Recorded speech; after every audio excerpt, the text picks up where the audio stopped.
Ken Trahan, Lenny Vangilder. It's our first NBC Weekend Review, brought to you by First NBC Bank with 30 locations all around the metropolitan area and beyond. Hey, blink an eye, you'll find a First NBC location, and they will take care of you as they take care of SportsNola.com. And the Saints, well, they did not take care of business against the Kansas City Chiefs. Stopped the game in the third quarter, it would have been great, but to lose an 18-point lead at home in the Dome to a mediocre opponent, that is unacceptable.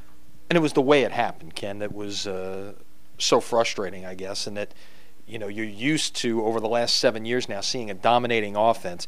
After halftime, the Saints gained 70 yards of offense. Fourth quarter and overtime, minus 16 yards.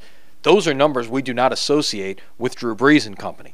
The defense continues to struggle, giving up 500 yards plus yesterday, over 200 on the ground. Jamal Charles, over 230 yards rushing. Just the second back in the history of the NFL to have 225 yards rushing and 50 yards receiving in one game. You might remember the other guy, a guy named Jim Brown.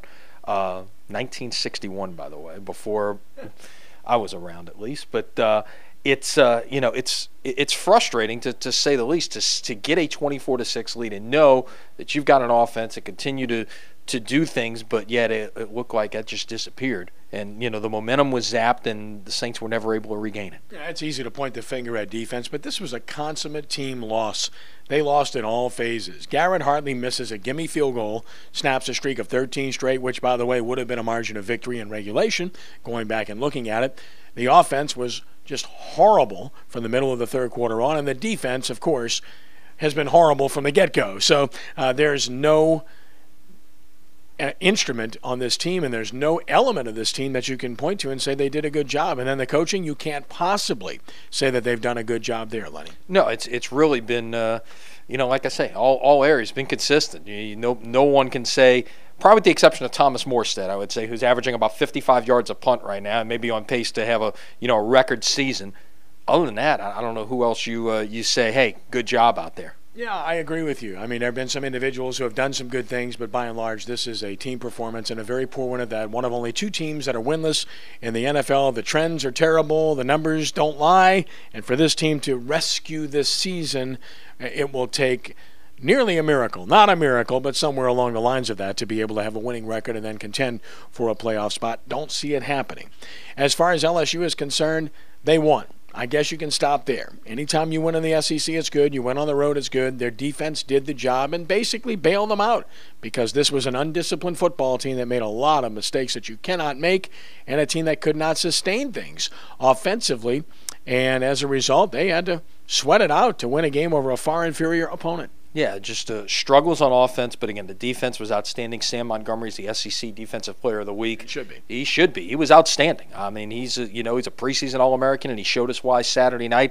Had the safety, had several other big plays. He was all over the football field. It's just amazing to me the speed of the LSU defensive ends, running down, running backs trying to run parallel to the line of scrimmage, and they're chasing them down from behind. They've just got an incredible amount of speed on that defense. Yeah, and everybody talks about the plethora of running backs that LSU has, and they're all solid guys, but you got to have a guy that can be a main guy and make plays consistently. And again, I'm just not sure that they really have that. Alfred Blue is maybe along those lines. Kenny Hilliard may be their toughest runner.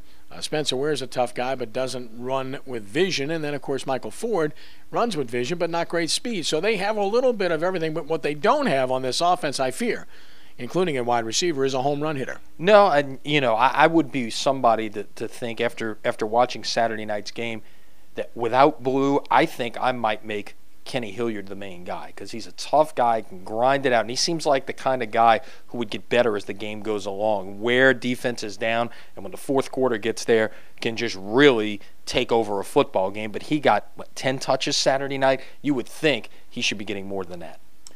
And, of course, the Tigers have another ho-hum game with Towson State this week. It's like, how you get interested in this? Of course, the season will resume the following week, so we'll be watching. Tulane, of course, another bad loss, and really, I don't know how to phrase it. You don't want to be too critical because Curtis Johnson inherited what he has, and he's playing with a freshman quarterback, a true freshman quarterback, but they get shut out by an Ole Miss team that, frankly, isn't that good defensively, and they're coming off of a week off, so clearly this was not the result they looked for. The inspiration from Devin Walker's injury clearly did not translate to the field, and Lenny, it's hard-pressed to find a game or two that they will win this year. It's going to be tough, but, Curtis Johnson is certainly dealing with a short deck. His starting quarterback is out. His starting running back is out. Lost probably his best offensive lineman before the season started. Lost his best defensive player before the season started. Lost maybe his best defensive lineman before the season started. Anybody getting dealt that hand, and you're already playing with a short deck to begin with, you're not blessed with the depth of other schools, that's a tough situation. It's unfair to judge him based on what's happening at this point. That's pretty clear, and the whole concept of next man up, well, they don't have a whole lot of men to step up. That's really the problem. It's going to take time to build that in recruiting classes that are still to come. Prep football, another great weekend. We have our new top 10s up at sportsnola.com in the state this week. Some new additions in the top 10s. The top teams and the classifications all stay the same. And, of course, we've got a game on WHNO this coming weekend. John Curtis, the number one team in the country, according to Rivals, taking on Riverside. And Bill Stubbs, a guy that has the maps and beat JT 3 times.